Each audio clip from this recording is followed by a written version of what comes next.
It'll take us Okay. 60 seconds. So, sorry, 10 seconds. It's setting up for the live. Mm-hmm. When I say go, you can go. Just give me one moment. Right. YouTube में check करें. It'll take us to go. So, Oh, sorry. Okay, we're ready. So I hope you could mute everybody else so that I can start speaking. Okay. Very good afternoon to all of you. And on behalf of the International Center for Clean Water, I welcome you all for this World Water Day event. Water is the essence of life and has become a hot topic in the world today. Several organizations and individuals are doing phenomenal work to promote water security and sustainable use. There are several online and physical events scheduled today, and we are extremely grateful for those who have joined us online on YouTube. We have a very eminent panel of speakers and participants, and the program for the next 75 minutes is as follows. I will give a quick overview of the work ICCW has been doing in the area of sustainable water management during the past 3 years of its existence. We will then play a music video, Rivers of India, which was launched last year on 22nd April, celebrated as Earth Day, which also happens to be ICCW Day.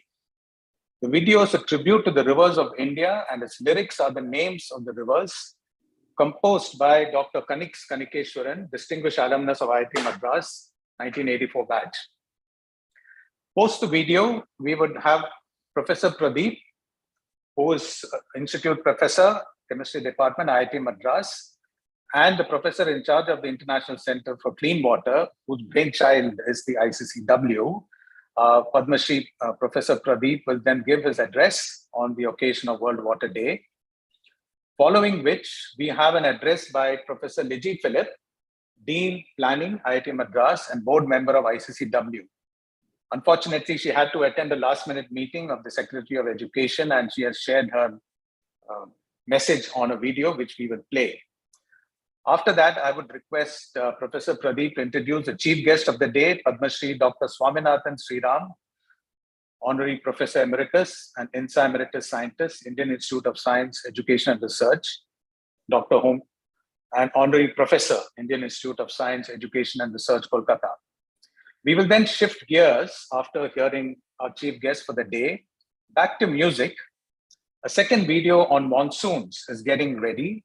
This is also by Dr. Kanix, and who will be joining us from the US, Cincinnati, where he is currently based, and he will give us his message on what the video is all about, and also give us a sneak preview into the video that is likely to be released very soon. Finally, we have a panel of experts who have each in their own way made tremendous impact in the areas of rainwater harvesting, solid waste management, and water usage efficiency. And this would be very useful for all of you to understand how common citizens can make a big difference in water management. With that, I will move quickly to what ICCW is and what we have done in the last 3 years. A quick introduction for those who may not be familiar. It's a not-for-profit organization under the aegis of IIT Madras, set up to act as a bridge between academia and industry, society, for sustainable clean water. Anybody can come with an idea or a problem to ICCW and leave with a product or a solution.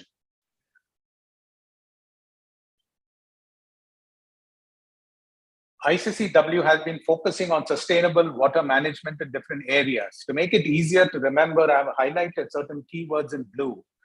Affordable sensors, as real-time water monitoring is becoming a necessity and a reality. When sensors become affordable, citizens become water quality analysts and start contributing to building a spatio-temporal map of water quality of the country. The next logical step is to connect this water data map to health and socio-economic factors for informed decision-making and policy-making through a hydroinformatics platform. Now, there could be complex problems that need innovative solutions. So ICCW has been involved as an expert panel member for national and international water challenges to select the best ideas, prototypes from startups and entrepreneurs, including students, and nurture them to viable business. We are also working with many mature startups that are finding it difficult to scale, and we are engaging with corporate CSRs, foundations, state governments to help them acquire large projects and which we help co-implement along with these startups.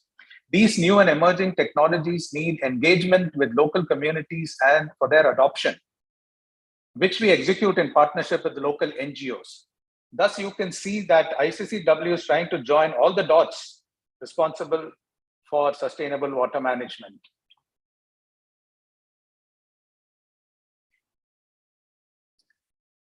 So to give you an idea of the low-cost sensors, a startup company has been incubated called INET Aqua, who have developed low-cost sensors and water field test kits, which empowers citizens to measure their own water quality and contribute to building a national water quality map. We have also engaged students from colleges like Salamaris and the State Data Center to create this map for the city of Chennai.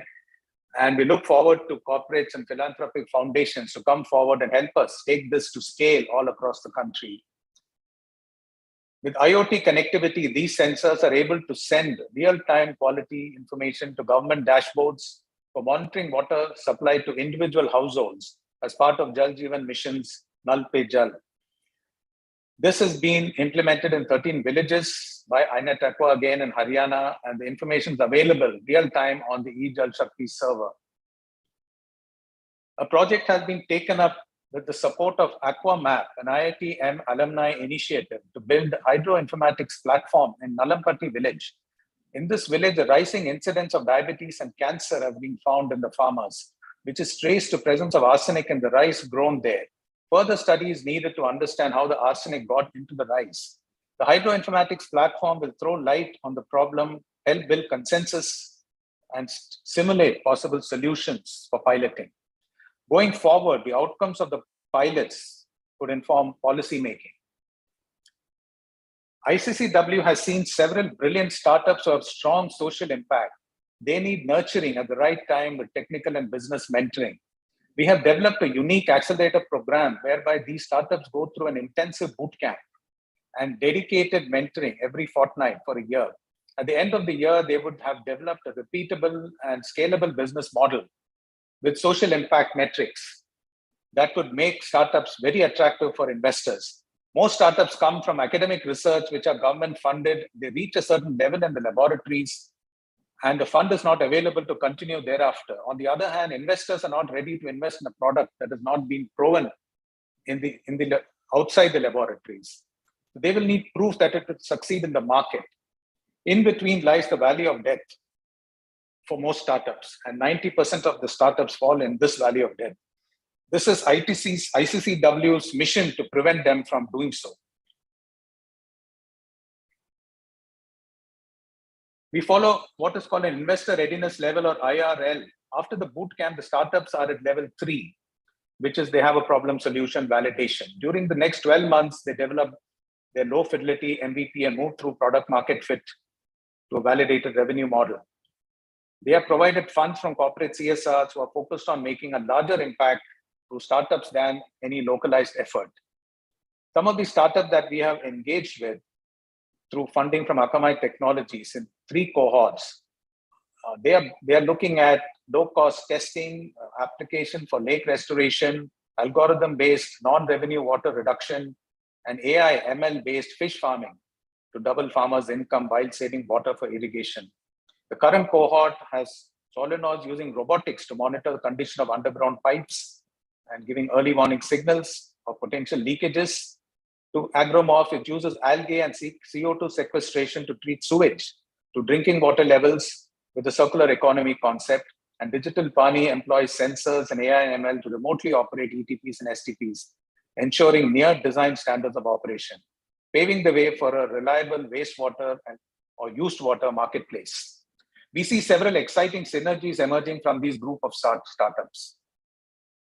As I mentioned before, we are also helping certain late-stage startups to scale, and all 3 here are sustainable technologies in that they improve health, reduce carbon footprint and water footprints, and are easy to operate and maintain. Vayujal converts atmospheric moisture into water and is a godsend for places that do not have quality groundwater available. So the coverage of CDI, which is capacitive deionization through corporate support, is shown here. over the last 3 years, CDI saves more than 80% of the water that is fed into it, and is a viable alternative for RO. ICCW has also helped scaling technologies through CSR fund from IOCL, Indian Oil Corporation, and NSE Foundation.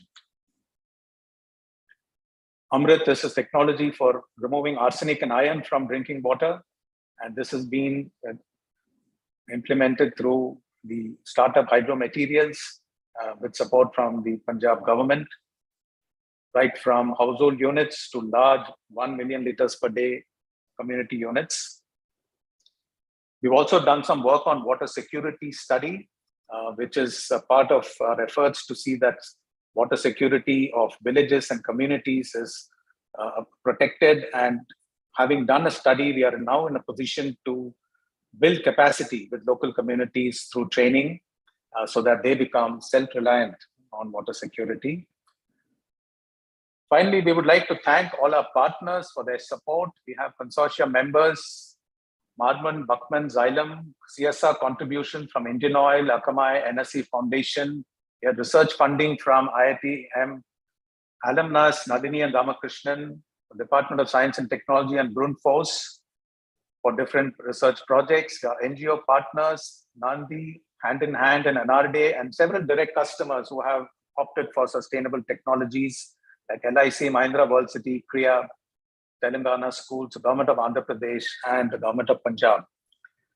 I thank you very much for your time, and we will now play this video that I will switch on. And just in case my video or your connectivity is not good enough, we are also sharing the link of the video in the chat box and in the chat box in the YouTube, so that you could download, you could watch it directly there. But this Rivers of India video was made last year. And as I mentioned before, it was released on Earth Day. In a minute, I will just start playing it. And please let me know if the sound is coming also.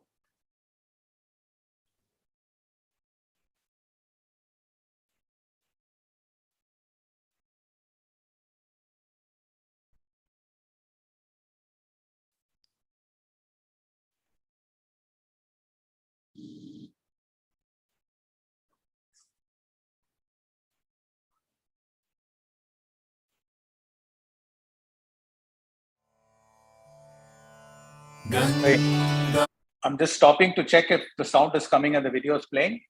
Yes, sound is coming. It's very good. Thank you.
നടന്തായ് വാഴി ജലേ അസ്മിൻ സന്നിധിം കുരു നടന്തായ് വാഴി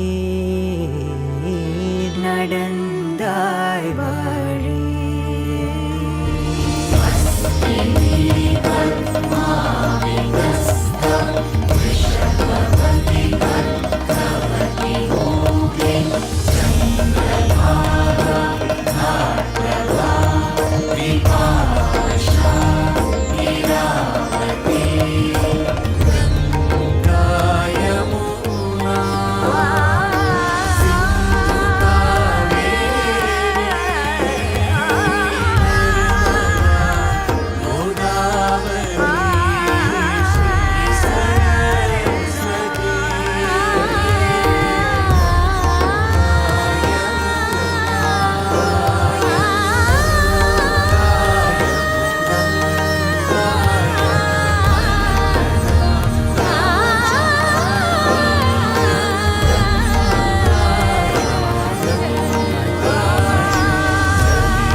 So Tanmay Bhatt who's one of India's biggest content creators, एक अच्छा दोस्त है और अभी हाल ही में वो मेरी बुक पढ़ रहा है and then he WhatsApp me saying यार तेरे पास दिन में 40 घंटे हैं like how is it that you're producing all of this content for so many years such discipline फिर किताब भी लिखती कोर्सेज भी चला रहे हो टीम भी खड़ी कर रहे हो how do you manage all of this and then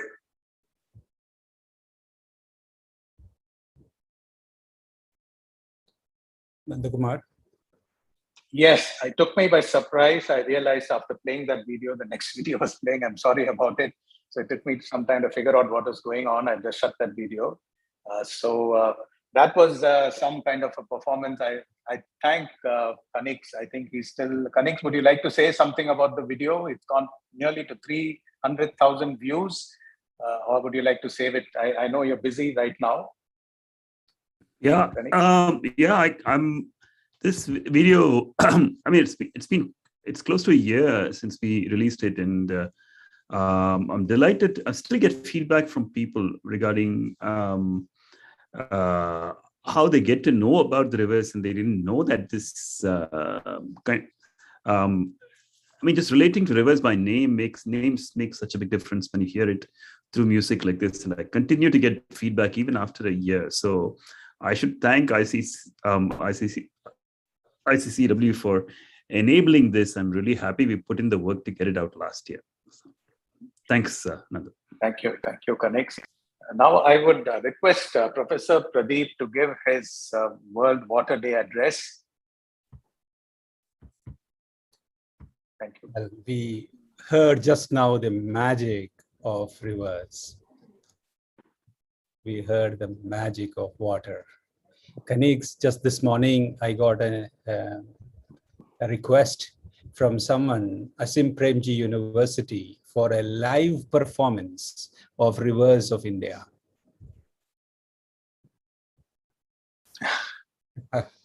I have not forwarded that yet, but I just got that. Yeah, we can do that. Thank you, sir.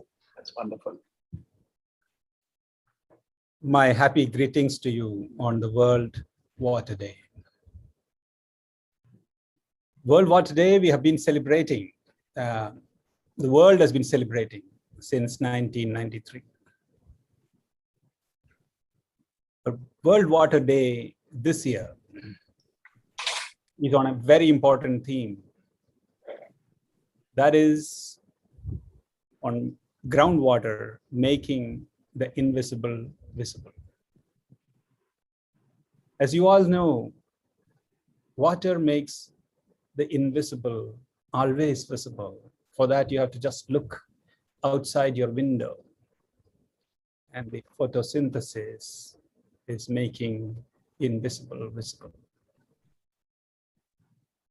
And we are making the invisible visible as human beings, as plants and animals. It is water that is being made, making all these invisible visible. It is important to celebrate this concept and all the related concepts. And the theme of this year's World Water Day discussion at IIT Madras, ICCW, is also around that.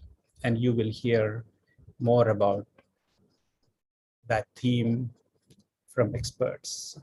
I do not wish to take time from this great set of speakers, especially Dr. Swaminathan Shivaram, whose magical words will enthuse anyone.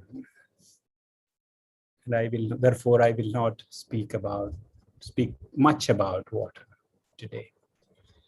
As all of you know, and you have been hearing me again and again, water is not something that you can talk about completely in a few hours or in a few days or in an entire lifetime.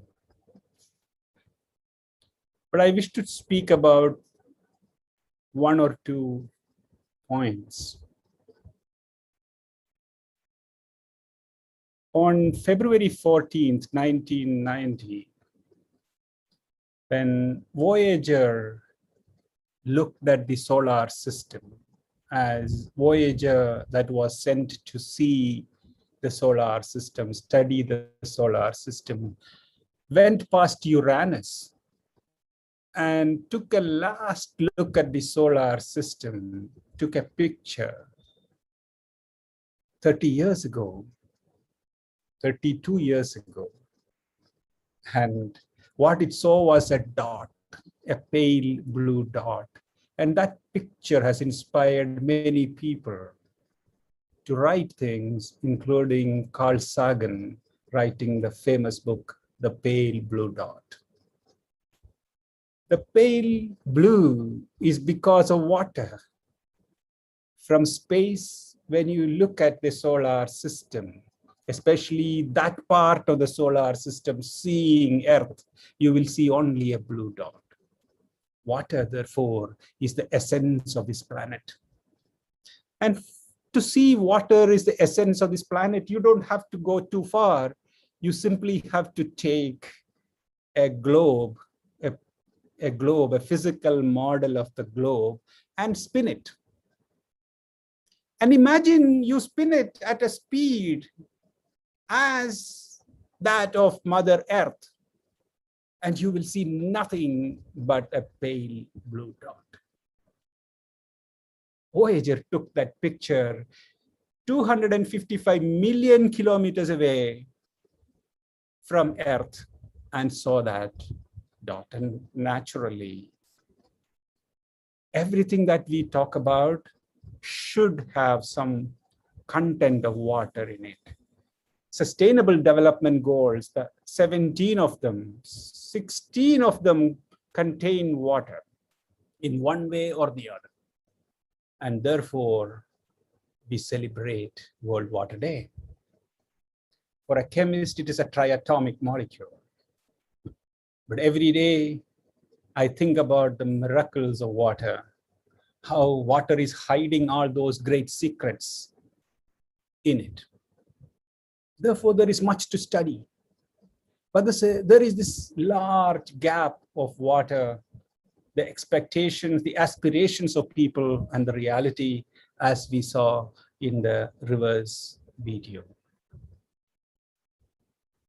Water, of course, is civilization. Water, of course, is energy. Water, of course, is money. Water, of course, is everything else. And I was surprised to see that for a water-connected world, or where a piped water supply for both for consumption as well as for waste. If you look at the entire water network, someone estimated that the cost of that could be $60 trillion. That large it is. Imagine the total wealth of India, which is estimated to be $13 trillion.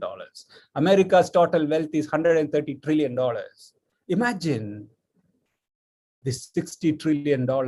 In comparison to that, you will realize that the connected water network, where everybody gets water, everybody gets quality sanitation, that is a distant dream.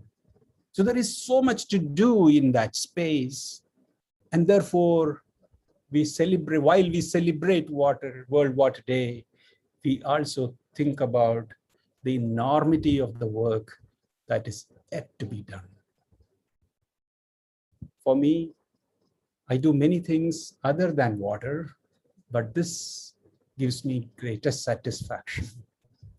And obviously, that is the reason why many of you are here as well. I wish you all the very best on the World Water Day. And look at that will prompt us to look at water very differently. Imagine, just imagine, if you were to put a water cost in every product and service, you may not be able to provide idli at 5 rupees a piece. If you think about the amount of water that has gone into it. You may not be in a position to have a soap or a detergent at the cost today. Imagine if that idli has to be provided at the same cost and the detergent has to be provided at the same cost, what kind of technologies are needed? And therefore, what kind of innovations are needed? Industry 4.0 is where we are driving to. And water 4.0 is not too far away. I have written an article 2 years ago that if data is driving Bangalore today, I'm sure some years later, data will drive water tomorrow. That is a great vision. It may not be quite clear to you what one means by data driving water. To give you a pointer, wastewater carry everything about us, because ultimately everything that we consume goes into wastewater. If you analyze wastewater well, we understand about the city, We understand about the economics of the city, what came into the city, what went away from the city, what the nation is built on, how the nation is changing, how people are changing. Imagine the wealth of information water carries. And there are many other related dimensions which will make data on water driving tomorrow. For that, we need to be water literate. Let's work towards that water literate world. Thank you very much.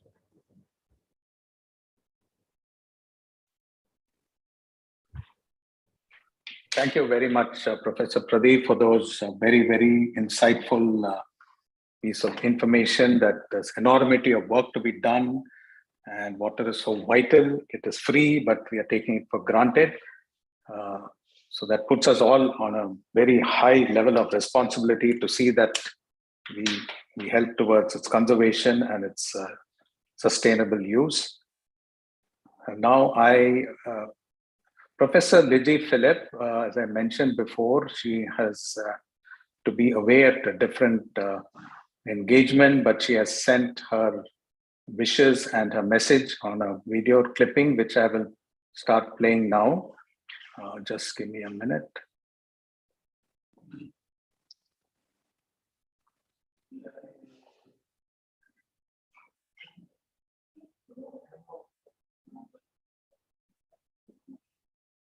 Oh, there's a problem here. There's a problem in downloading. Just give me a minute.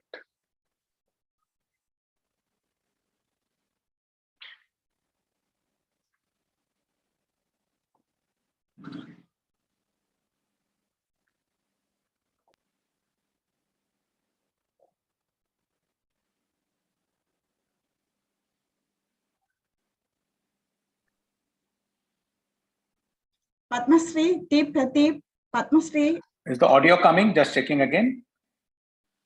Audio is coming. Dr. Swaminathan, Shivaraman, other guests, colleagues and students, a very good evening. I thank ICCW for inviting me to be a part of this event. We are celebrating a very important day today, the World Water Day, to focus attention on the importance of fresh water and advocating and create awareness about the need for the sustainable management of fresh water. The main aim of this celebration is to take necessary action to tackle the global water crisis in support of Sustainable Development Goal SDG 6, water and sanitation for all by 2030. And we all know that, okay, out of the SDG goals, 16 SDG goals, okay, 15 are related to water. The theme of 2022 World Water Day is groundwater, making the invisible visible. The message from the Director General of UN is, as the planet adapts to a changing climate and rising population, groundwater will play an essential role in meeting the growing demand for food and drinking water. Yet, this essential resource faces serious risks, including inadequate protection and sometimes irreversible pollution. For all these reasons, UNESCO is celebrating this essential resource because better protecting and managing groundwater is our collective responsibility and in our collective interest. What an apt quote. And this is a very apt quote for India and all of us. Our water resources are dwindling.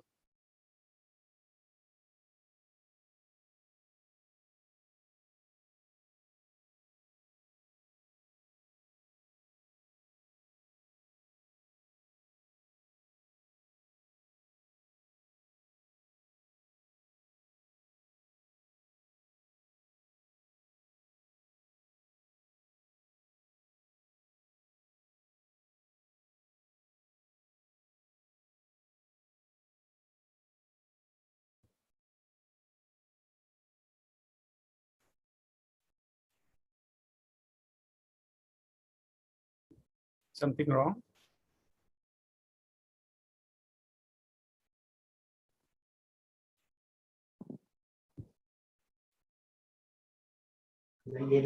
I think we have lost Nandkumar sir.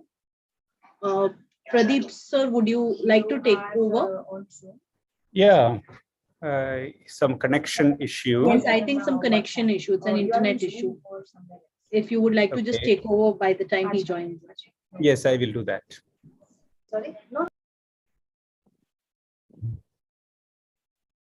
I will do that.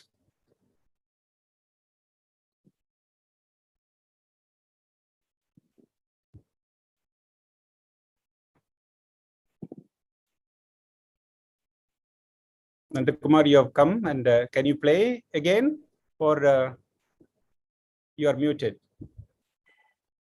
Or otherwise, I will play. No, the power tripped suddenly, so I just paused the video. I'm just playing it again. Yeah, please do.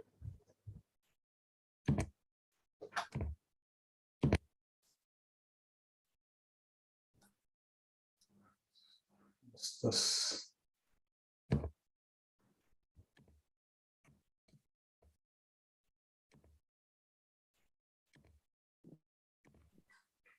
Though India is not rain-starved, there is a significant spatial and temporal variation in the quantity of water we receive. Most of the rainwater is going to the sea or ocean unutilized or preserved. The groundwater recharge and percolation are greatly affected due to the change in land use pattern. Every year during summer, water becomes a commodity as precious as gold in India. We all remember the 2018 drought in Chennai. Water was brought to the city by trains. The country has 18% of world's population, but only 4% of its water resources, making it the most water stressed in the world. A large number of Indians face high to extreme water stress, according to a recent report by government's policy think tank, the Niti Aayog. India's dependence on an increasingly erratic monsoon for its water requirements increases this challenge. Climate change is likely to increase this pressure on water resources, even as the frequency and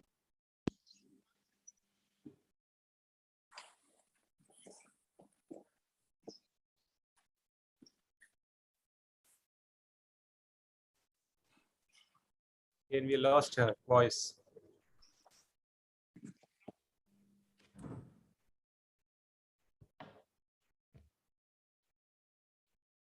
about 30% of the wastewater is collected and treated, precisely 32%. But when it comes to class 2 cities, the treatment capacity is only 8% and 92% is going untreated. And in class 1 and 2 cities together, only 30% of wastewater is getting treated, and 70% is getting discharged. And rural areas, there is no proper treatment. Mostly, they are depending upon on-site treatment systems like septic tanks, leach pits, etc. As a result, if you see, all our water bodies are completely contaminated. And why only rivers? If you see the sea or the ocean around the continents, they have very high concentration of nutrients and pharmaceuticals, especially the continents, the ocean near to India, China, US, some African countries, etc. These are a major concern for all of us. I'll give an example. So I am from Kerala. So we have carried out a study on the groundwater quality of Kerala. So it was funded by UNICEF. We have evaluated the water quality in 4 districts, namely Alappuzha, Kottayam, Kozhikode, and Wayanad. And we have collected well water samples and analyzed for all the quality, including bacteriological quality. And surprisingly, we could see that about 70% of the open wells and 100% of tube wells water show the presence of fecal coliforms. This shows the seriousness of the groundwater contamination. Why it is happening? Kerala is #1 state in many aspects, and the sanitation conditions are relatively good. Okay, everybody is having toilet, and okay, the open defecation is almost nil. But okay, why it is happening? Because the groundwater table is very high, and many of the people are using septic tanks or other on-site sanitation systems. These systems will not be completely treating the wastewater. Maybe the COD or the organic load will be reduced by 50%, but pathogens will be still present in the system. So when the septic tank or leach pit effluent comes, it will be percolating into the groundwater. It will be percolating into the ground. Since the water table is very high, okay, that affects the groundwater quality. And even the nutrient concentrations of many of the groundwater in India is very, very high because of poor sanitation, hygiene, and poor waste management. Same is the case we could see in Namakkal district. Okay, though the groundwater table is around 100 to 50 to 150 meter deep, still all the groundwater was contaminated by fecal coliforms, nutrients, and other contaminants. The reason is that the hydrogeological condition, or if you look into the soil conditions, it is weathered rock. So any contamination get into the ground, it easily percolate into the ground and contaminate the groundwater, even if the groundwater is too low. So we have to be extremely, extremely careful about waste management, because water quality and sanitation goes hand in hand. So there are various government initiatives, but unless we protect and preserve our groundwater sources, our survival itself will be a big question mark. Tamil Nadu government has started the rainwater harvesting and groundwater recharge almost 2 decades back. So it significantly improved the groundwater level in Tamil Nadu. And central government's national groundwater program in the Atal Bhujal Yojana is to help improve the groundwater management. Okay, and it is implemented in around 9,000 gram panchayat across 7 Indian states. This is the world's largest community-led groundwater management program. Since groundwater conservation lies in the hands of hundreds of millions of individuals and communities, the program is helping villagers understand their water availability and usage pattern so they can budget their water use accordingly. In the agrarian state of Punjab, where rampant tube-well irrigation is causing the water table to fall drastically, to conserve groundwater, the Pani Bachao Paisa Kama program is initiated.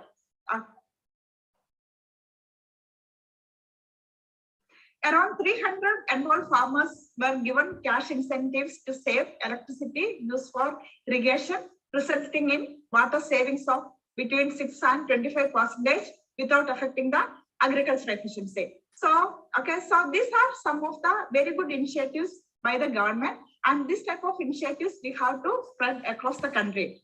Save water, reduce, recycle, reuse is very, very essential. We also have to increase the efficiency of agriculture water usage, because that is taking away around 85% of water. And when we talk about groundwater recharge, a word of caution, quality should be as good as drinking water. Once aquifer gets contaminated, it is very difficult to remediate it. The quantity is too huge. Waste management is very important to protect our water resources. Monitoring and data collection is another aspect one need to look into. IoT applications and data collection will help a lot. So we all have to work together to save the blue planet and keep it green. Monitoring and data collection is another aspect one need to look into. IoT applications and data collection will help a lot. So we all have to work together to save the blue planet and keep it green. Thank you once again.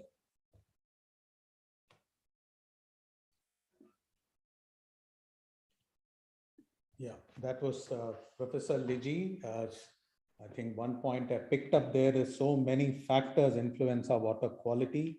The lack of awareness of any of these factors or negligence of any of these factors can cause severe damage to our health as well as to our environment. So with that, I would request Professor Pradeep to introduce our chief guest for the day, Padma Shri Dr. Swaminathan Shivaram, and we look forward to hearing his message for the occasion. Well, Dr. Swaminathan Shivaram does not need an introduction to the community of chemists and chemical engineers in this country. And the entire spectrum of chemical industry. He is a legend. For me, he is a great human being and someone who appreciates the work done by everyone across the country. I remember when Dr. Swaminathan Shivaram came here at IIT and gave a lecture. In that ICSR auditorium, Professor Anand said that he is as much a chemical engineer as a chemist. He is an organic chemist par excellence. He is a polymer chemist par excellence. He is a science manager. He is an entrepreneur, a person, an institution builder, and many others, a great orator, writer, inventor, credited to have the maximum number of US patents by an Indian, all of these. Therefore, I can speak about him for a long time. But this is not the occasion to speak everything about him that I know of.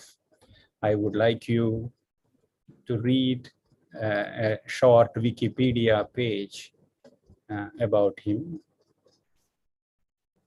Dr. Shivaram was born in Tamil Nadu and studied at our dear Madras Christian College and went to IIT Kanpur for his MSc. Went to Purdue University to work with a legendary chemist, H.C. Brown, Nobel laureate, and long history.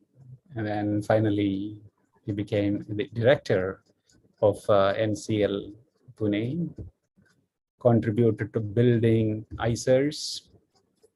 The ICER Pune starts, as a great ICER. At NCL, he started the Incubation Innovation Center. That way, he contributed to translation of chemical research. Even after his superannuation, he has been teaching, and we have also been, had the fortune of having him at my alma mater, where I studied. Over the years, I know that we need people like Dr. Shivaram to inspire young generation and also to guide institutions, to have a vision for future institutions. Water encompasses all of these. In chemical industry, chemical syntheses, from synthesis to applications, water is central. I thought that it is important to have Dr. Shivaram, on the World Water Day. I'm so glad that he accepted our invitation. Now the floor is yours, Dr. Shivaram. Muted. Okay, can you hear me now? Yes. Yeah, okay. Thank you, Pradeep, for this very generous introduction. Professor Legi Philip, Professor Pradeep, Sri Nanda Kumar, ladies and gentlemen joining this program on this virtual platform, my young friends from IIT Madras who are also possibly listening to this program today. I think it's a very important day, and also it's a great pleasure for me to be part of this World Water Day today. Of course, I did mention to Pradeep that maybe I'm not the right person to talk about water because I don't have any what is called deep personal acquaintance with water, except the fact that we all consume water in plenty. And right now in Pune, it's 41 degrees and we need water every half an hour here, so that's my relationship with water. But nevertheless, when he asked me to share a few of my thoughts, I said I'll try. Okay, because I do see in the horizon a deep concern, and I think we must understand the concern that is ahead of us. And also we probably need to kind of focus on what is it that we can all collectively do. And I think it is important that this dialogue takes place, and this is a great forum to have this kind of a dialogue. My compliments to every one of you for having put together an excellent program to commemorate this event at IIT Madras. I saw this beautiful music video. I think it touched my heart. I think it must be a great viewing for a large number of people in this country, because many of us, even in our own country, we probably do not know how many rivers we have. And I think it's a great introduction to the rivers of India. I also want to compliment IIT Madras, the International Center for Clean Water, and also several young companies that have sprouted in this fertile area within the ecosystem of IIT Madras, who have done pioneering work to bring clean water to millions of our fellow citizens. I think it's a very noble task, apart from the fact that it uses cutting-edge science. And I compliment all of your passion and purpose. I think it's very important to have both purpose and passion, and for the noble cause for which you have dedicated yourself. I'd just like to echo what Dr. Pradeep just spoke. In fact, I heard him. I think it was a remarkable and a prescient statement he made, that water is data.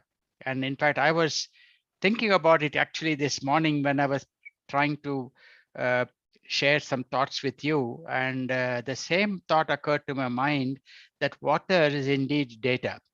Maybe it is the future of data. In fact, water is a signature of both life and living. I mean, if there is one signature that life affords us today, is water, because there's nothing else, more than water that can be learned from. I mean, nothing else we can learn about life than by looking at water.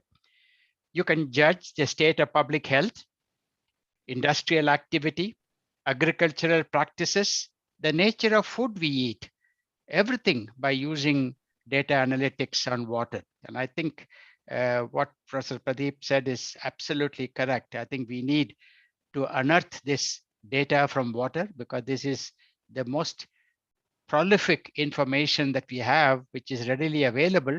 We have to learn to read it.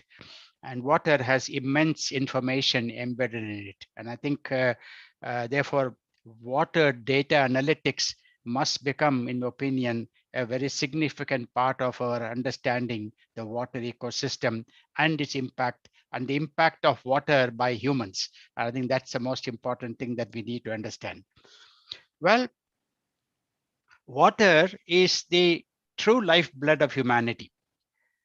Human civilizations have been shaped by its attempt to tame water for economic and social benefits. The relationship between water and society was shaped over 10,000 years ago when humans became sedentary. With water, communities thrived. We all understand, and I think many speakers have already spoken about this before me, that we do face a water crisis today. We all know that we have plenty of water on this planet Earth, but very little of it is really potable, which is fresh water. And very little of it is available for humans to consume. But we have 8 billion people on this planet still climbing, which probably hit about 9.5 billion in another 20 years. And we all need water. No human being can live without water. We also tend to forget sometime, I think it's worthy to remember that the quantity of water on Earth has been effectively fixed since it appeared 3.8 billion years ago. I mean, there has been no new water that we have found except what the world has already fixed for us 3.8 billion years ago. And I think this is a thought that we must all keep in mind. The availability also of water is also not necessarily uniform. There is just like we talk about income inequality today, water is unequal in its access, and that's a reality. You can't do anything about it. Water is not available everywhere. And since water is a resource that is required closer to the need of the humans, the water inequality is a major issue that we have to live with. We have no solution to this problem. The availability of fresh water, of course, varies with the location. And if you want to look at the source of fresh water today, the majority of the world's fresh water is roughly divided, I'm told, in about 410 named basins, which are possibly understood by people who are hydrologists, which are areas of land where all the water falls or flows through the region, ultimately ends as a single source, which is the ocean. These include, we all know, the Huang He, the Nile, the Colorado River, the Indus, the Ganges, and many others. Of these 410 named basins, almost a quarter, which is about 100, are considered very highly stressed, meaning that the ratio of total annual withdrawals to total available annual supply exceeds 40%. And these 90 or 100 highly stressed basins, about more than 50% of these highly stressed water basins are located in 3 countries of this world: China, India, and the US. So you can imagine the enormity of the problem that we face. So we have this large water basins in a country like India. China has, United States has. We are the 3 countries with the maximum number of water basins. But at the same time, many of our water basins, much of our water basins are highly stressed. And that's the enormity of the problem that we are confronted with today. Water use, unfortunately, has grown twice at the rate of population growth in the last 100 years. That means we are doubling the water use compared to the population growth. And when the supply and demand for water are misaligned, the delicate environmental, social, and financial ecosystem of which we all rely on is at risk. Added to this are the newfound realities of climate change, alteration of rainfall patterns, demographic shift, urbanization, and explosive economic growth that we have seen since the beginning of the Industrial Revolution. And they all exacerbate the existing water issues. Now, multiple issues or multiple causes lies at the root of these crises. Over 80% of the Earth's wetlands, crucial for regeneration of water systems, have been destroyed since the beginning of 1900s through what we call built habitats. And this is something which we must reckon with. We have built large engineered, geo-engineered systems like dams, levees, and much of these human engineered systems have altered the course of rivers, have broken the water cycle that is so critical for water sustainability. Wasteful industrial practices have parched this planet. Just imagine many of you are wearing a pair of Nike or a Reebok shoes. I'm sure many of you are wearing. One pair of shoe that you wear consumes 8,500 liters of water. Just imagine that. One shoe that you wear to manufacture consumes 800, 500 liters of water. Most of you wear a blue jeans, especially the young people, and including the older ones. And one pair of jeans to manufacture, we consume 3,800 liters of water. And this is, I mean, when you look at the availability of water to an ordinary person in this country, he lives on 25 liters of water a day. That's considered to be a luxury, you know. 25 liters of water a day is considered to be a luxury. And when you buy a pair of jeans, you have actually depleted 3,800 liters of water. And just imagine how many humans could have survived on that water. I'm not saying we should not wear jeans. I'm just pointing out to the fact that we must understand the impact of our living on the resources that we depend so much upon for our daily life. Well, somebody mentioned this. We have taken water as granted. We have even taken it as an entitlement, because we tend to think of water as being free, you know, because we think it is an entitlement. And when we use the word water resources, which I object to, in fact, I wish we can change this language. We assume that water was created to serve the needs of the human economy. It is not so. In the process, we have forgotten that the role of water is to sustain life in this planet, all forms of life in this planet. In fact, it is the source of life itself. And recent geoclimatic events around the globe in the last 2 years have made us realize how salient water or the absence of water can be to people's life. The forest fires, the great floods around the world. Everything has shown us that water or the absence of water can be so critical to human life. Water is something that drives our economy, and that lies also one of the major problems that we face today.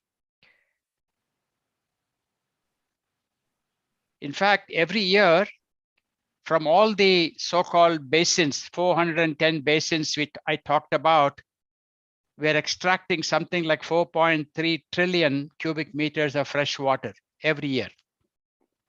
And we use it in a variety of things. In India, we use it, like someone before me mentioned, almost 85 to 90% of the water we extract from our basins, we use it for agriculture. And roughly less than 2 or 3% for industry at this point of time. Whereas globally, if you look at it, you know, about 60% is still for agriculture globally. About 20% is 25% for industry, and the balance is consumed in households for various purposes like washing, cleaning, sanitation, and everything. Now, India's position in the water map is not of the water map of the world is not too pleasing. The picture is rather not so pleasing to any one of us. We are a water-stressed nation. At the same time, India is the largest user of fresh water per unit of GDP. That means for every unit of GDP, of the country, we are the largest user of water in the world. I wonder what this tells us. Now, we are talking about increasing our GDP. Of late, it has slipped down to about 5%, but we need to go back to 8 to 9% if we have these dreams of this so-called $5 trillion economy. Now, just imagine what would be India's water demand if we move towards the goal of a $5 trillion economy. Therefore, when we talk about these things, we normally don't connect these dots. We talk about as if a $5 trillion economy is going to bring prosperity to the country. Of course, growth in economy will bring prosperity to the country, but it's going to have an unintended consequence of creating greater water stress in the nation.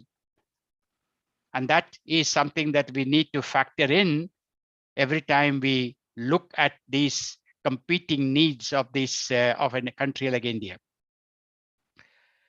Of course, this particular day, I believe, is aimed as groundwater, and it's very pertinent for India because India is actually one of the largest groundwater exploiters of the world.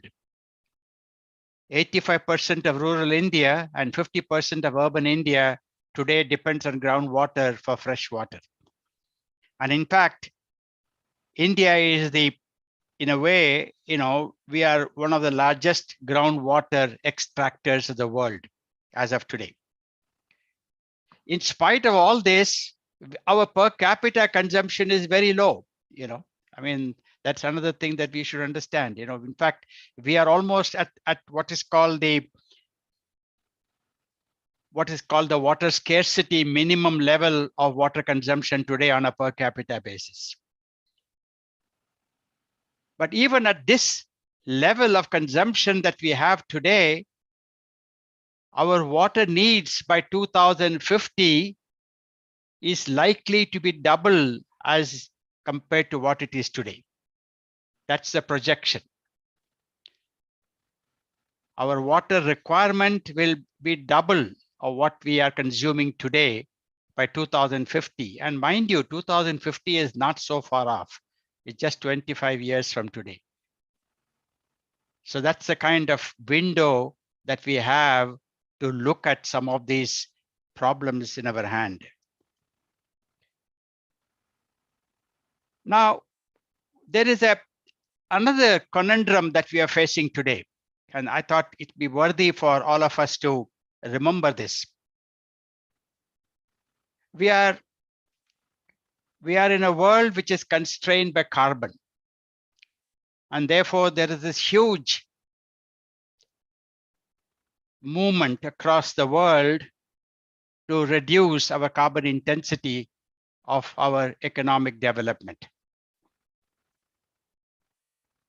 Now, India also has pledged, as you can see recently in Glasgow, that we will essentially drive towards what is called a net zero carbon goal by 2070, which is about 35 years from today. Now, we need to ask ourselves, what is the impact of this goal of reaching a net zero carbon by 2070 on water? And I find that this question has hardly been addressed in our discourse in this country, or maybe even around the world. Maybe other parts of the world are less bothered because they have a little better water resources, especially the Northern Hemisphere. And therefore, countries like India will have to look at what is the impact of a goal of, let's say, net zero carbon by 2070 will be on our water as a resource. I haven't done any extensive computational calculation, but I think it's worthy of some modeling. And I hope that some of you people who are in the engineering departments of the IIT will take it to what is called very intricate modeling that we need to do. By making different scenarios and looking at water intensity of each of those scenarios as we move forward, so that as we speak of a net zero carbon goal by 2070, in order to mitigate the global warming potential of the world, we also should understand its implication on water.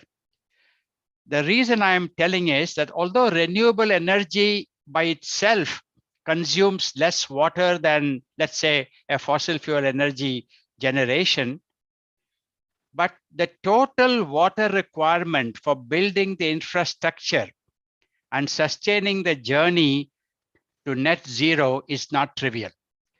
I don't have hard numbers. I have only indicative numbers at this point of time from what I have read, but it is not trivial. And this is over and above the growth of water that we will, the supply of water that we will need in order to make sure that we have a little better per capita water consumption, a little better ability to service the growing population, with water in our country. Now, just look at this. I just want to only give you a few things. Nuclear energy is one of the solutions for net carbon zero. Biofuels, look at it, ethanol from sugarcane. Now, it's a humongous water consumer. Now, imagine if if large part of our fuel that you want to use in our automobiles or any other place has to come from ethanol, which has to come from sugarcane, what would be the consequence on water? Now, this water energy material nexus is something that we need to understand better. And I think it requires some hard data crunching in order for us to understand how this is going to play out in this country in the next 20, 30 years, so that the policymakers have a little bit better understanding, because we cannot do this thing in what is called a one variable at a time manipulation. These are all interconnected variables, and that's the core of sustainability. And therefore, we have to understand the relationship between water, materials, and energy. And this link, by the way, a lot of studies are being conducted in other parts of the world. I hope that somebody in our institution take up this study as a significant aspect of what is called the sustainability goals for India. As you know, there is a large amount of statements in the newspaper which is making people to believe that electrolysis of water generating hydrogen would be the manna for India. Okay. Now just imagine if I have to substitute 30% of India's energy by hydrogen, and if that hydrogen, although the technology is not available today, but assume that there is a viable economic technology to electrolyze water. Now, can we understand how much water we will need to produce the energy? And where is this water going to come from? We have never thought about this, because even in this so-called producing the so-called green energy or the green hydrogen from water, which people think is something like a heavenly solution that has fallen on us today, although it's not true. But the question basically is, where is this water going to come from? Okay. And that's a problem that we have not addressed, And I think you talk about a whole lot of, mining industry will have to be developed in this country in the next 30, 40 years if we have to build the infrastructure for renewable energy. Mining is an extremely water intensive industry. And this is something that we have not factored in, because we need to exploit more of our mineral resources if we have to build the infrastructure for renewable energy for the next 20, 30, 40 years.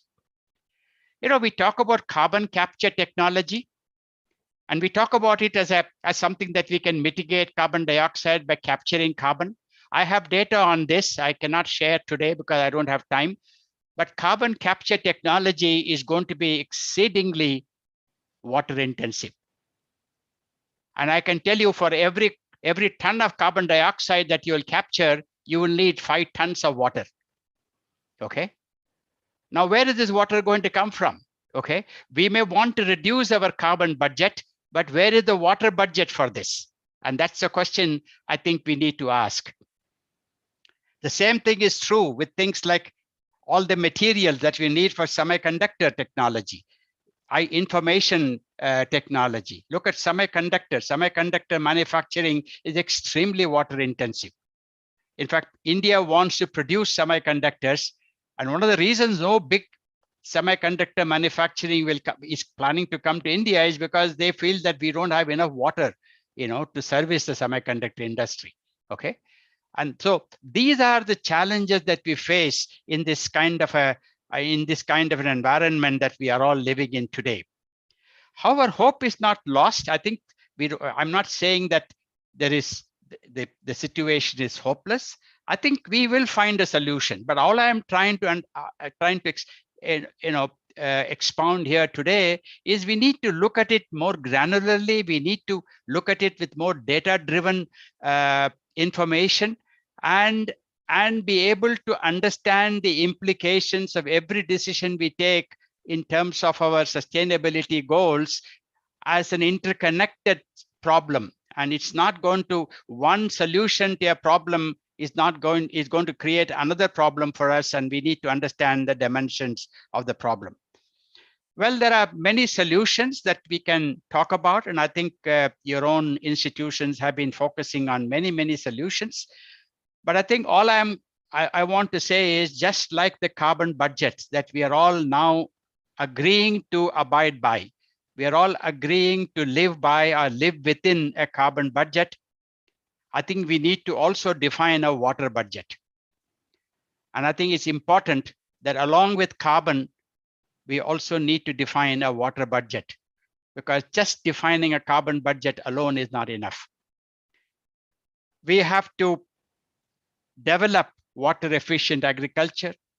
We have to regenerate our wetlands. We have to go back to what is called time-tested water harvesting methods. In fact, water harvesting has been practiced by communities for centuries, and these are all known, but seem to have forgotten. We need to revive these time-tested water harvesting. And all these things can be accomplished by directing action through 3 spheres of influence. Science and technology, of course, is one pillar, which is very important. Community engagement is a second pillar for water, which is equally important. And third, of course, is supporting public policies.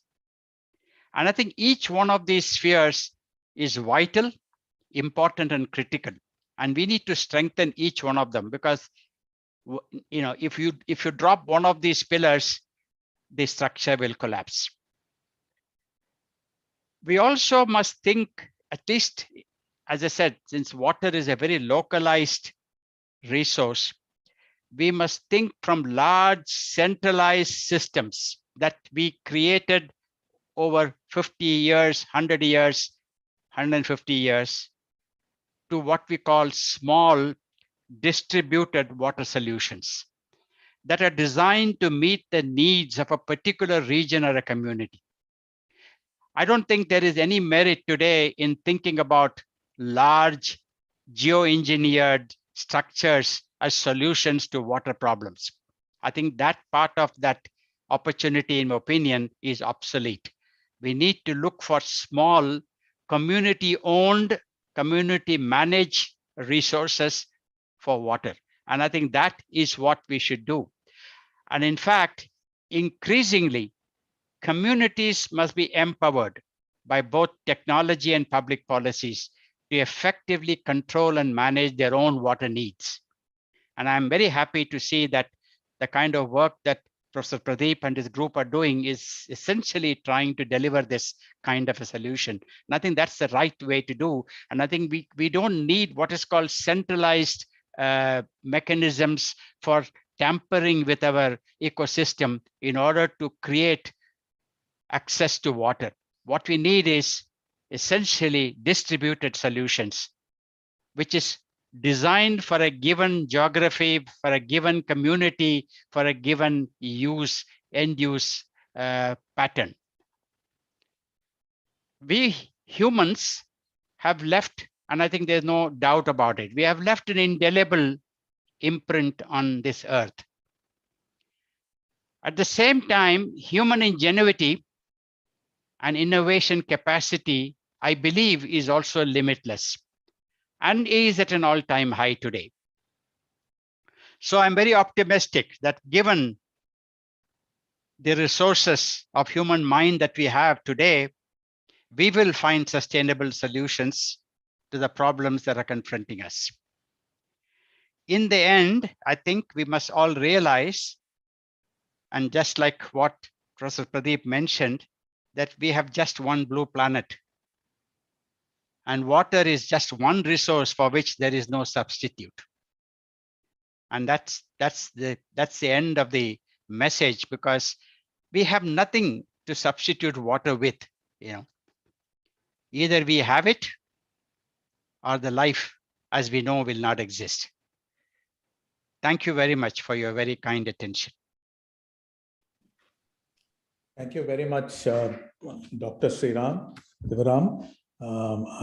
For a person claiming to be not closely involved with water, you've given us a wealth of information and thrown light on the enormity of misuse of water by us humans, and also given us very pointed solutions, which we will certainly take up and work upon. Thank you very much once again for your address. I now call upon my good friend, Dr. Kanikeshwaran. I think I need to refer to Wikipedia to introduce him, because though we studied together, he has moved on and accomplished so much. So let me read out Dr. Kanikeshwaran, popularly known as Kanix. He's an Indo-American musician, scholar, composer, writer, and music educator based out of Cincinnati, Ohio. Often described as the magic musician from Madras, Kanix has numerous productions, choral performances, lectures, workshops, and articles to his name. He has founded and led community choirs in 10 cities in North America, including Cincinnati, Ohio, Bethlehem, Houston, Tampa, Lauderdale, Minneapolis, Toronto, Washington, Atlanta, Chicago. He has expanded his work to Europe, The Hague, Netherlands. He has done extensive research on music and the life of 19th century composer Muthuswami Dikshitar. Kanix is trained in the classical, Carnatic, and Hindustani music traditions of India. He founded the great Cincinnati Indian Community Choir in late 1993 and produced his first musical production, Basant, in spring of 1994. I could go on and on. Kanix has won several awards, but I think in the interest of time, I will now request him to share his thoughts on the second video that he's producing on monsoons, and what we could learn from them, how we could inspire millions to do exactly what Dr. Sivaram has just talked about in terms of mobilizing people through music. Over to you, Kanix. Nandakumar, thank you so much for this very kind introduction. It's certainly an honor to be speaking in this panel, and to also introduce the upcoming video. See, the first video that we did, Rivers of India, it has reached out quite a bit. I was actually surprised by getting forwards of the same video from various sources on WhatsApp, not necessarily just a YouTube link, but even independently, it has just gone on. So I'm really grateful that the community has taken it on to spread this awareness. And that's probably the greatest reward for having worked on it about a year ago. Now, the second one is titled Monsoons, focusing on the fact that the primary source of water in most communities is just rainwater, and humanity has to wake up to harvest rainwater and actually move to action to do something about it. And something mentioned in the speeches today caught my attention. One is from Pradeep's speech about the little blue dot. 25 years ago, we had done a stage production called The Blue Jewel, which is the impression of the earth that you get by looking at it from space. So we did a musical production on stage regarding that. The other point is about what Dr. Sivaram made, which is regarding water, not the fact that water is not just a resource, it's much more than that. It's a source of life itself. And there is the raga in Indian classical music traditions, which is known by the name Amrita Varshini. Now, Amritam represents that difference between life and lifelessness. So Amrit is the source of life itself. So this raga represents the ability to bring water, invoke water from the elements and literally to create life. Secondly, there's another raga called Malhar. Malhar represents the ability of water to cleanse. There's nothing that cleanses you more than just pure water. So what we have done in this second video is integrated these two ragas together, representing the various regions of India in celebrity voices. And we are delighted that Ajay Chakravarti from Calcutta, as well as Ranjani and Gayatri, leading singers from the Southern tradition, have also sung in it. So we hope to release it soon. And there's a little preview that's available on YouTube. It's only about 30 seconds long. And I'd like to share it with you. It'll just give us a spirit of what we are trying to do here. So let me go to the sharing mode and share it.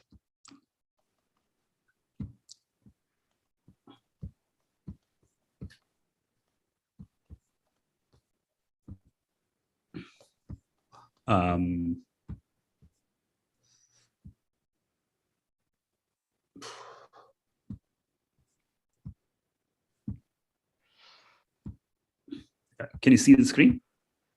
Yes.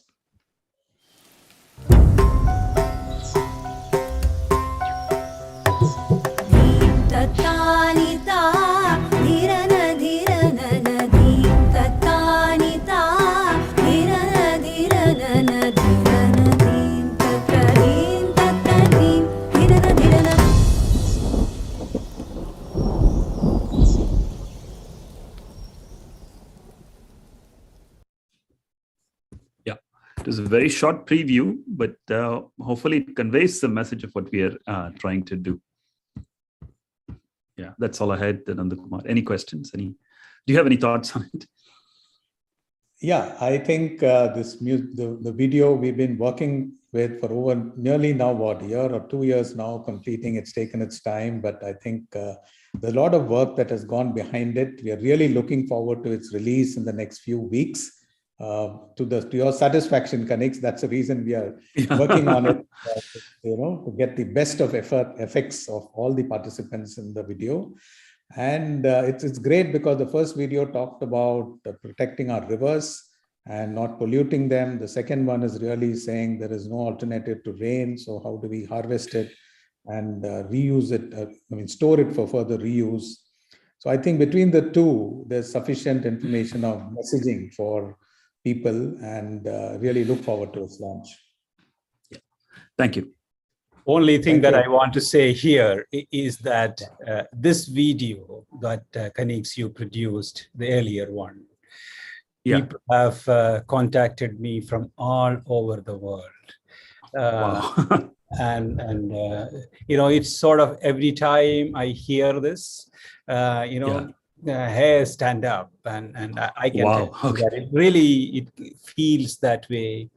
And I was giving a scientific talk in the US, and I mentioned to them that there is this thing, the power of music, how a message can be taken to people.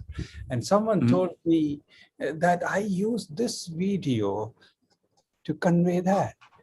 Oh my God. I didn't really know. So that is the power that you have, brought in. And this, incidentally, is the first such production of IIT Madras touching these many views. And when you said that independently, outside YouTube, also it has touched people. Yeah. Obviously, it's a good collection. That is something that speaks volumes about the kind of effort that has gone into this. So I have no words to. Thank you. That's great. Thank you so much. Thank you. That means a lot. Thank you. You've set the standard so high that the subsequent video, the expectation is also very high. So let's look forward to it. With this, I would like to now hand over to my colleague and expert engineer of ICCW, Sripati, who has a panel of speakers who have been waiting patiently. I think one of them probably has some other assignment, I'm not sure. So considering time, I would request all attendees to wait for the next session, which Sripati would be taking over. Over to you, Sripati. Thank you, Nandakumar. It is a spellbound session that we have been witnessing. And to add to our excitement, we have a set of panelists who have been, working with us in the past and the present also on various aspects of water. And we have Dr. U.V.K. Rao. His name is U.V. Krishnamohan Rao. Can you put on your video, please? If you are available on a video chat, can you put it on? And we have Dr. Shekhar Raghavan, who's been our friend for a very long time. He's the director of Rain Center in Chennai. And Dr. M.B. Nirmal, who's the founder of Civic Exnora International in Chennai.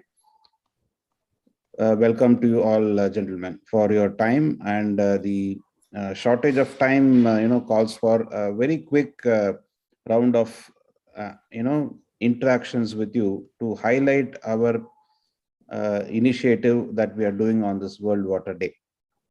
We have been interacting in the past on several occasions, and this is a very big occasion that we are, interacting once again on such a platform.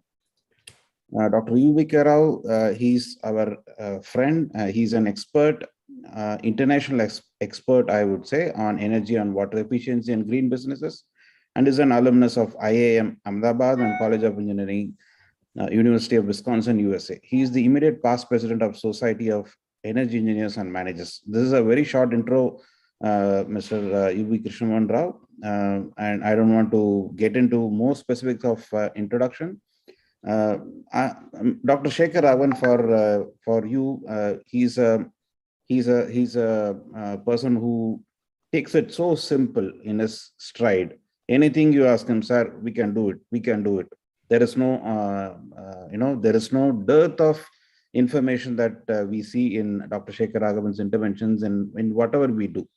And Dr. M.B. Nirmal, sir, you have been a part of our water talks in the past, and we request your presence now on a video. If you are available, can you switch on your video so that we can also have a quick round of discussions with all the three panelists, and then if there are questions from the participants, we will try and answer a couple of them.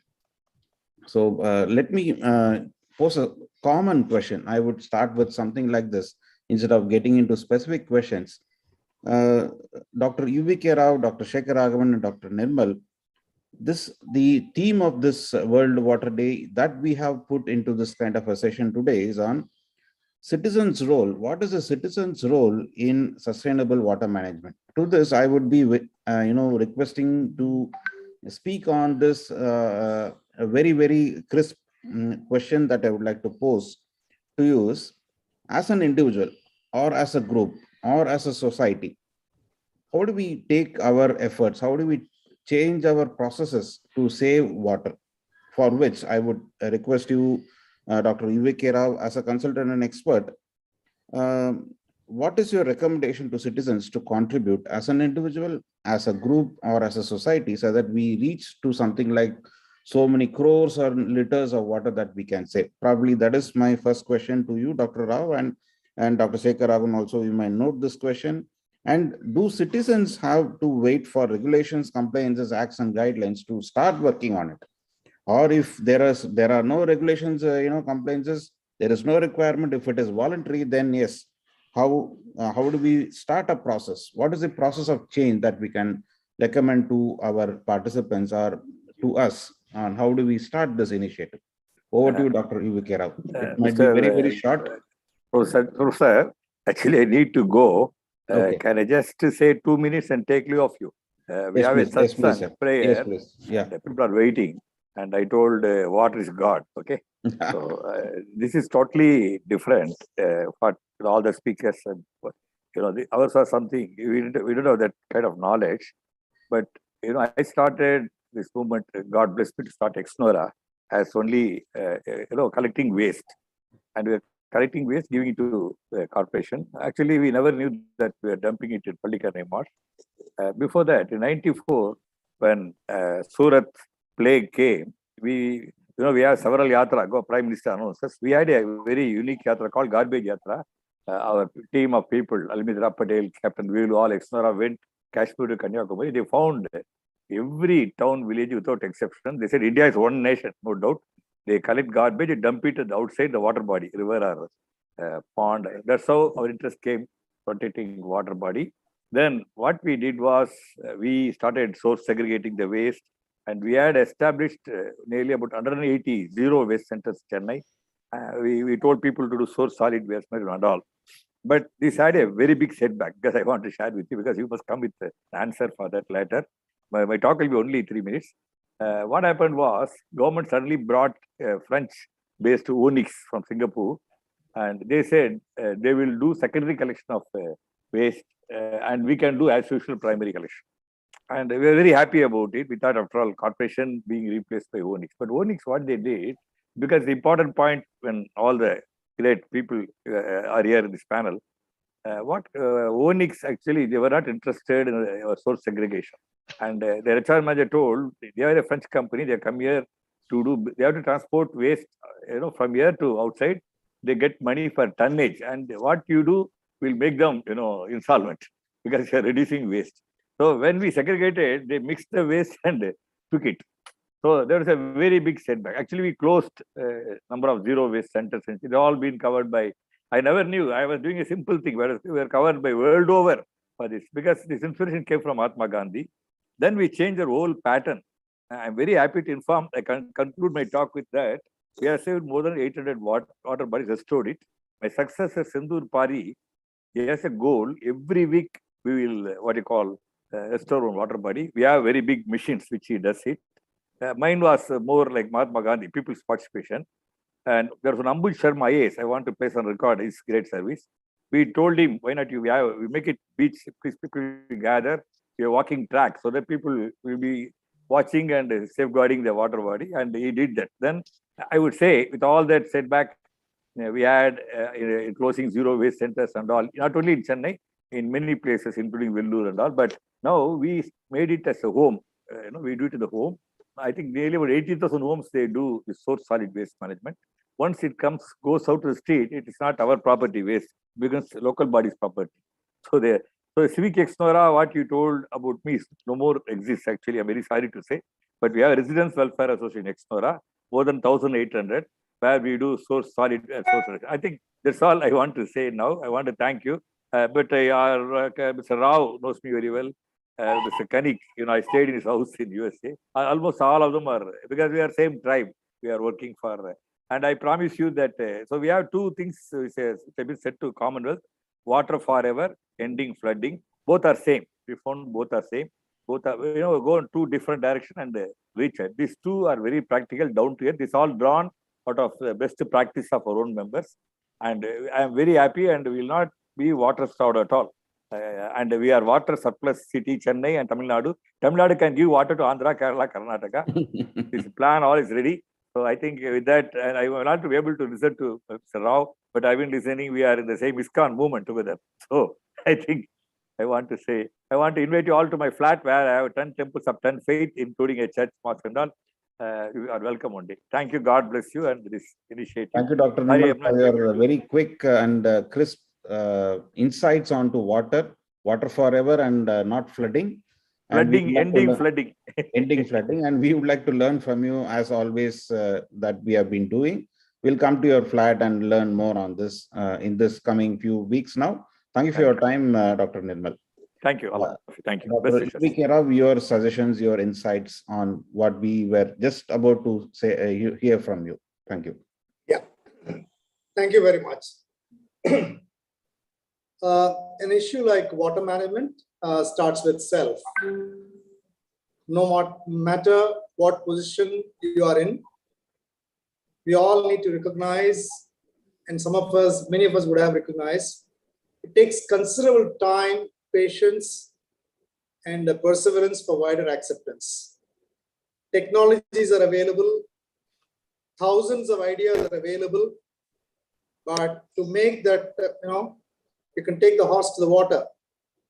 How to make it drink is a Herculean thing. People like Dr. M.B. Nirmal and Dr. Shekhar Raghavan have shown, yes, despite all these difficulties, how we can still convert a small percentile of people, to get into the movement of actual action.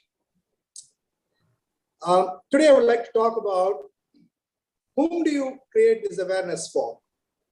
That's the theme I would like to emphasize on. Okay. When Mr. Sripati called me about some 8 weeks ago, I think after the first meeting, he said, Krishna Mohan, can you suggest some names in Chennai as a citizen of Chennai? Can you do something about it in terms of, water management for the city of Chennai? What I did is, I did something very simple. As I said, I think it starts with self. I did something very, very simple, but I think it is simple to start with, but it can be very, very significant. I introduced 4 agencies or persons. Number 1, Mr. Bhargav, the honorary treasurer of a resident association, which is a very, very tiny association in the place I live in Madipakam. And he lives in a building which is just about 10 apartments. I just wanted to sensitize him to say, I think, how important he can play a role in making sure that it becomes bigger and bigger and bigger, and more people can participate. Then that association has about 20 streets, just 20 streets, but 400 dwellings, 2,000 people. So it's a question of maybe a year or two where bulk of these 2,000 citizens can be converted into, sensitized into water conservation. I also will tell you a little later how. The second agency I have referred to is Madipakam Social Service Trust. I'm so happy to see just in the last 2 months, they're already on board with ICCW IIT Madras. And they've also showcased how wonderful they've been doing tree plantation and as a part of water management. Okay, you need just 1 or 2 Saravanans to say, meet the right people, let them speak to the right people in terms of converting them, having more followers to have. The third is Ramnagar Madipakam Association, Satish, who's also come on board. I was so happy to see that. And then I connected one Mr. Youngster, one Mr. Om Karthik, General Secretary of 1,500 embassy apartments in Perambakam. I did this because he has done the smart meters. He is implementing, he is in the process of implementing. I know when you give to the citizens a set of people ideas, there are more people who can take you 2 steps backward when you try to make 1 step forward. In a resident association, it is always a most difficult thing. People sit in the laptops and give wonderful suggestions and say how things don't work, how his individual privacy or personal finances are affected. All sorts of rules and regulations come in. Everybody becomes a lawyer. So I wanted Om Karthik to come and say, hey, in 1,500 apartment complex, how is he moving the smart meters? Okay. Once I know what I'm consuming, then conservation is automatic next step that I would do. If I'm slapped a bill of 1,000 rupees and next month I'm slapped a bill of 1,500, with my smart meter being in place, I find out, I accept all those ideas which I said not possible. I myself come and say, I think it's possible for me to implement. Please tell me where I get the aerators, where I get a separate plumbing lines for sewage lines, and where do I use sewage water for flushing and so on and so forth. You can't reverse it. You may have the best of technologies, but if I'm not converted that person, it's not going to work. Now, Dr. Raghavan, I had the very rare privilege of requesting him to come to visit ISKCON Chennai, a large campus on the ECR, close to ECR near Sholinganallur. It's about 3 years. Dr. Raghavan was so kind. He gave free advice and he said, this place requires an open well. a large open well like the village well, it can avoid, flooding. It can avoid 1,000 tankers the temple, buys, which is so difficult. The temple is starved of funds. The temple took 8 years because they didn't have funds to open the temple. They spent 1,000 tankers per year. And Dr. Raghavan gave a wonderful suggestion saying that just put an open well. From being a water negative ISKCON temple, it can become water positive ISKCON temple. It is 3 years. The idea is not implemented. Okay. Sripati sir has asked me, what is the citizen's role? I have not given up. I have not given up. I saw on Beach Road, Vivekananda House, I saw a board. The rainwater harvesting is sponsored by Indian Oil Corporation. Okay, under CSR. So what we did is, we went back to same ISKCON Chennai and I said, friends, somehow find out who can be brought under the CSR for this temple well, which costs about 5-6 lakhs rupees. Now, after 3 years, Dr. Raghavan will be very happy that it is taking shape. In other words, it's not going to be easy. And I salute ICCW and IIT Madras for this Herculean task. And I think it's wonderful. It's amazing. And for a cost that you have taken up, I think we are there with you. The point that I would like to emphasize is, please address the men at the helm, satisfy their ego, tell them saying, I think you're doing, it brings in, pride, convert them at that level, then it becomes, whether it's a homemaker, as a school principal, or a club president, or a hotel managing director, you convert them at that level, it's easier to roll out that. Exactly like how I said those 4 associations, you bring in the 4 key people, and out of the association, if you're able to convert 10%, I think you've done your job.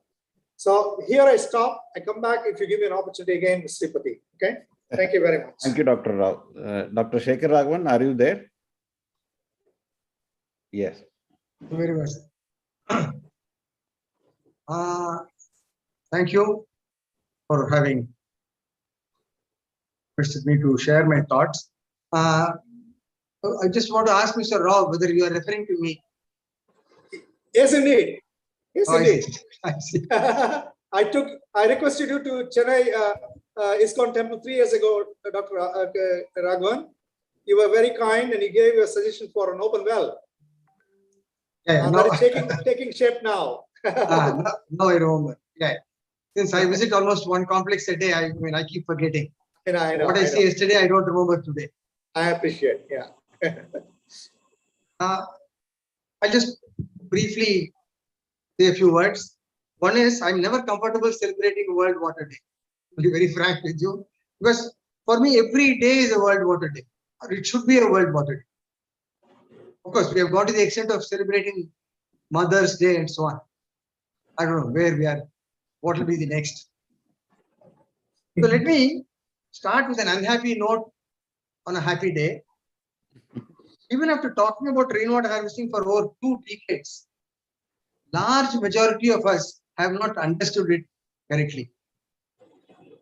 Some think that harvesting is only an option, a few others an alternative. They think it is not the individual's responsibility to harvest the rain falling within their respective premises. This would have been true till about 100 years back, when there existed water bodies and open wells created by kings and rulers, from which citizens met their water needs. This is no longer true. All of us have an open well at home or a bore well at home, and therefore it is our responsibility to sustain it. And that is best done by harvesting the rain falling within your premises. No amount of revival of water bodies is going to help individuals bore well. For example, reviving Pallikarne Marsh is not going to help a resident in Gandhinagar area to sustain his groundwater. I mean, that is important. This is equally important. Some feel reviving water bodies alone is important and so on, which I don't agree at all. And another thing is, most of us don't realize that water flowing in rivers must have come from rain. This is true of water found in lakes and ponds and also below our soil as groundwater. Rain is the mother and rivers, lakes, ponds and groundwater are children. We seem to pay more attention to the children and not to the mother. Almost each one of us have our own groundwater sources, as I told you earlier, which can be sustained by individuals harvesting rain. Nobody is going to come and harvest it for us. We'll have to do it ourselves. Secondly, earlier the slogan was making water everybody is concerned. Now that slogan will have to be modified to say not only making water everybody is concerned, but also rainwater harvesting everybody is concerned. One important aspect of rainwater harvesting is groundwater recharge, which is necessary to sustain the shallow aquifer, which in turn is extracted through open wells. That's why I'm fond of open wells. Wherever I see an open well, I look at it as if I'm looking at my girlfriend. Sorry to use this word, but then that is the amount of love that I have for open wells. Open wells are a very important sustainable groundwater source. They are being ignored, they are being neglected, both by citizens, particularly by builders. I know of a builder who developed a property in Padur. There were 5 open wells, all of them agricultural wells. You know, the diameter was 30 feet. Normally the depth will be 30 feet. The diameter was 30 feet and he closed almost 4 of it before I could stop him from closing the 5th one. I sensitized the residents. I told them this is a wonderful source of water. What is he doing? Then they prevented him from closing the 5th. See, all he wants is to construct an apartment just above the open well. He can do it still by retaining the open well. They close it with debris. And let me tell you, there are no one to construct such huge open wells these days. They are made out of bricks. Whereas these days we create the open wells with the help of rings, cement rings. So they are being ignored, neglected by the citizens and builders. So a lot of awareness will have to be created among the builders. See, whenever we talk of awareness, you only go to the common man and say harvest rain. That is of no use. The important stakeholders are the architects, the builders, the planners, the CMDA planners, the corporation planners, because they give approval to completed projects without knowing anything about rainwater harvesting.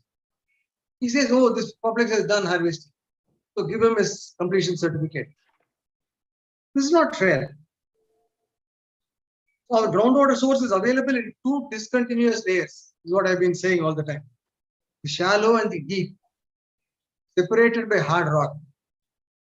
Open wells help us to tap the shallow layer, which is the sustainable source, and better in quality than the borewell water or the deep layer. The failure to tap the shallow layer led to floods in 2021. People don't agree with me at all, but this is the truth. 2021 floods was caused by groundwater coming up to ground level. Our own groundwater flooded us. What I'm saying is, if more open wells are created and more shallow layer water is extracted, you can mitigate floods. So even experts don't agree with me. Anyway, I keep talking about this all the time, writing about this all the time. The earlier floods, for example, in 2005 and 15, was essentially, from Chembarambakam overflow, flooding Adyar River, and then the banks of Adyar River. But 2021 floods was not at all like that. Several basements, for example, in our own apartment complex, we could not use our lift for 2 months because it was full of water. The lift bay or whatever you call it was full of water, and however much we tried to pump it out, it was there. I live in a place called Kalakshetra Colony, which is near Kalakshetra, the art school. They have a pond which got filled up, it flooded the hostel, everything. And they had to make a kacha drain and pump that pond water into the sea. But large amount of pumping did not reduce the level of water. The aquifer was so rich. So we should really treat it as a blessing and not as a nuisance. Of course, there are reasons why 2021 floods was different. I don't want to go into all that. Let me finish by saying 2 things. No more lip service to water and rain. They will have to be understood beyond words. We should learn to love water and rain the way we love our children. Water management should no longer be just a bureaucratic exercise, nor an academic one. It should be people's movement. Thank you. Thank you, Dr. Shekhar. Always enlightening. Your words are always enlightening, giving us lots of life into what we are trying to do. One quick thought from you, Dr. Shekhar, on this aspect. Who should take this initiative? Everybody says, I know, I don't know, I know what to do, I don't know what to do, and all that. Ultimately, who should take the initiative? Individual, group, or society? Quick thought on that. Let me tell you, only droughts can create this awareness. For example, you'll be surprised to note the 2018 monsoon failed. 2019, we had a severe drought. People started comparing Chennai with the Cape Town and so on and so forth. No, I was getting something like 15 to 20 calls per day. So only a drought can create awareness. I was also with you at that time when you were getting those calls. When you were getting those calls, I was with you, listening to all those calls. Whereas when you have plenty of water, for example, this year, I have not got even a single call till now. They have just started coming. Otherwise, only droughts, scarcity, droughts. This is very unfortunate to say that. But then, this is how life is. People take water for granted when they have things in plenty. For example, we never look at a crow because we think they are in plenty. We can see it tomorrow. Same thing has happened to water. So, Dr. Rao, any quick thoughts? Who should initiate? Who should contribute? Group, individual, society, government, the corporates? Who should start? I think in a forum like, in a session like ours, ICCW IIT Madras, I think it should start with us. Very simple. Don't expect somebody else to do it. You do it whatever small way it is, and then have a small percentage of people to be showcasing this. I think others will follow. Supported by statute, it definitely helps. Our mentality is, unfortunately, we do anything that is, GST compliance has to be done by so and so day. If it is a law, you do it. Otherwise, you don't really care. Okay. With respect to water, I see in my profession now, from Rajasthan, they become very strict, the local government. The groundwater extraction has to go through an audit. Okay. Per week, we are, studying one public property, sending all the way experts from Bangalore and Chennai to study that and do it. Now, this is a requirement, whether a statute is there or not, right? You have no business to, extract water indiscriminately. But unfortunately, that is the reality. Okay. So insofar as I think, it's a mixture of all of this, but I think, we should not give up hope. We should not be, letting out the tenacity, and perseverance and keep going on that. All right. Professor Pradeep, any quick suggestions, thoughts on what we have been going through in this session? Nothing. I think we have exhausted a lot of our time, and so I think we should close this. Yeah, that's all. Nothing more. No words are enough. Action, as was said previously. Shekhar Raghavan, years of wisdom. I think decades of wisdom says that actually only an eventuality will force us. Thank you, Professor Pradeep. Dr. Rao, for your time. We really appreciate your time staying with us for nearly more than 1.5 hours now, though we requested you for our session. And Dr. Shekhar Raghavan also, you joined late also, but after completing one more session previously, you joined it, and still you were unhappy of talking something on Happy World Water Day. So that way, we are really happy that you have joined and given us some unhappiness. Keep our thoughts going on. And Srimati, to your question that who should be responsible? It's not the correct question, because it's something like asking a child whether you like your father or your mother. That's true. Everybody has a role to play. One thing for Dr. Swaminathan Shivaram, let me say that Dr. Shekhar Raghavan is a physicist. Thank you.